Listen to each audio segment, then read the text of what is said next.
Hello friends, नमस्ते। Welcome to my channel education and मोर।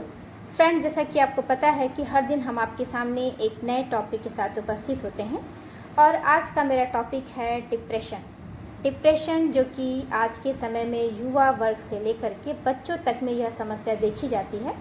और इस समस्या का समाधान क्या है, यह अभी तक हम लोग और कैसे ये बीमारी हम लोगों को लग जाती है, इस वीडियो के माध्यम से हम आप लोगों को बताना चाहेंगे।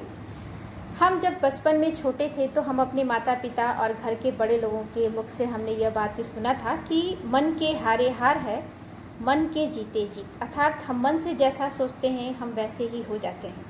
आप इसको इस प्रकार भी समझ सकते हैं कि एक डेटा प्रोसेसर है, यदि उसमें हम कचरा डालेंगे तो कचरा ही बाहर निकलेगा।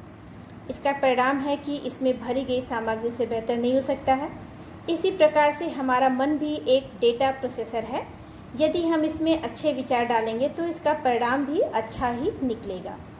आज के समय में सिर दर्द, अस्थमा, पेप्टिक्स, अल्सर, ब्लड प्रेशर, हृदय रोग, डायबिटीज़, हाइपर एवं हाइपोथायराइड, अधिकांश चमड़ी के रोग आदि के निर्माण में हमारे मन की महत्वपूर्ण भूमिका होती है। अर्थात हम मन से जैसा सोचते हैं, धीरे धीरे हम बहुत सी बीमारियों से ग्रसित भी हो जाते हैं।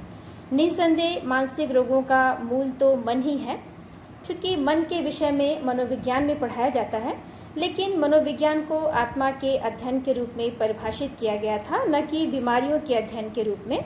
मनोविज्ञान में आत्मा, चेतना, दिव्यता, प्यार तथा ईश्वर के बारे में जिक्र नहीं आता है, इसलिए वह अधूरा है। यदि हम व्यर्थ में लेटे लेटे सोचते रहते हैं कि हमारे साथ ऐसा हुआ, कभी कोई हमारे साथ गलत किया, हम लेटे हैं और अपनी अतीत को याद कर रहे हैं और हम ये लोगों को दिखाना चाह रहे हैं कि मेरी तबीयत सही नहीं है, हम बीमार हैं, और लेटे लेटे कुछ सोच रहे हैं और सोचते सोचते धीरे धीरे हम किसी बीमारी के रूप में हमारा शरीर ग्रसित हो जाता है, जो कि हमें पता ही नहीं चलता है। सोचते सोचते हमारा टाइम बीत जाता है और हम ये सोचते ही रह जाते हैं कि पहले हमने ऐसा किया होता तो आज हम ये हो गए होते। इसके बजाय हम पुरानी बातों को याद करने के बजाय हमें उठना चाहिए और थोड़ा टहलना चाहिए, लोगों से मिलना चाहिए, जिससे कि हमें अच्छा महसूस होगा। ये लोग जो कि अपने आप को आइसोलेट कर देते हैं और लोगों को दिखाते हैं कि हमें किसी से मतलब नहीं है और हम बीमार हैं, वाकई ये लोग बीमार नहीं होते हैं। ये मन से अपने आप को सोच के लोगों से किनारा करते हैं। जैसे आपने देखा होगा ना कि कई व्यापारी बाहर एक बोर्ड लगा देते हैं और उसमें लिख देते हैं कि स्टॉक नहीं है, जबकि अंदर बहुत सामान होता है। वैसे ही ये लोग दिखावे मात्र के लिए अपने आप को आइसोलेट करते हैं। कुछ लोग लोगों के सामने दिखाते हैं कि हम बीमार हैं, लेकिन वह बीमार नहीं होते हैं। उनके मन में बहुत कुछ चल रहा होता है, कुछ न कुछ वो सोच रहे होते हैं। जैसे कि एक छोटा बच्चा होता है, छोटे बच्चे की मानसिकता देखिए कैसी होती है। वह तरह तरह की क्रियाएं करके बड़ों का ध्यान अपनी तरफ आकर्षित करता है और बच्चा अपने आप को जीवन का प्रमुख पात्र समझता है कि हम मुख्य पात्र हैं और लोग हमारी तरफ देखें। और जब उसकी हरकतों से परेशान होकर हम उसे बार बार टोका टिप्पणी करते हैं तो कभी कभी वह सबके सामने अगर हम बच्चे को डांट देते हैं तो वह शर्मिंदगी महसूस करने लगता है और धीरे धीरे वह शर्माने लगता है और लोगों के सामने आने से बचना चाहता है। इसके बजाय आप ये सोचिए कि जीवन बहुत ही छोटा है। हम छोटे से काल में अच्छा महसूस करें, इसके लिए कुछ कार्य करें। हमारे जीवन को दूसरे लोग नियंत्रित न कर सकें। इस जीवन में अच्छा महसूस नहीं किया तो दूसरे जीवन में भी नहीं कर पाएंगे। ऐसा नहीं सोचना चाहिए।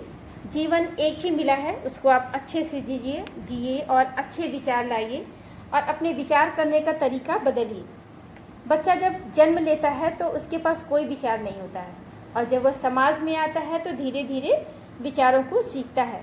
आपका जन्म उन विचारों के साथ तो नहीं हुआ रहता है, क्योंकि आपके विचार करने का तरीका ठीक नहीं है, इसलिए आप विचार करने के नए नए तरीके समाज में आकर सीखते हैं। कुछ आप बुरा सीखते हैं, कुछ अच्छा सीखते हैं, लेकिन आप कुछ न कुछ सीखते हैं। जो ये छोटी छोटी घटनाएं हमारे जीवन में घटित होती हैं और ये हमारे मन के द्वारा ही, हम मन से सोचते हैं, सोच सोच करके बहुत सी चीज़ें अंदर अंदर चलता रहता है, लेकिन हम सामने शो नहीं करते हैं। ये सब छोटी छोटी बातें जो हमें लगता है कि हमारे जीवन में कुछ नहीं है, सब कॉमन है, यही बातें धीरे धीरे हमें डिप्रेशन की ओर ले जाती हैं। आज की वीडियो में यहाँ तक, कल हम इसके आगे आपको बताएंगे। अगर आपको मेरा यह विचार डिप्रेशन पे, आज हमने एक मन की बात कही है, एक छोटा सा विचार रखा है कि कैसे हम इसके घेरे में आते हैं, कैसे तो इस पे मेरा ये टॉपिक है। अगर आपको मेरा ये विचार अच्छा लगा हो तो कृपया मेरे चैनल को लाइक करें एंड सब्सक्राइब करें। आगे का भाग हम कल के वीडियो में बताते हैं। तब तक के लिए धन्यवाद।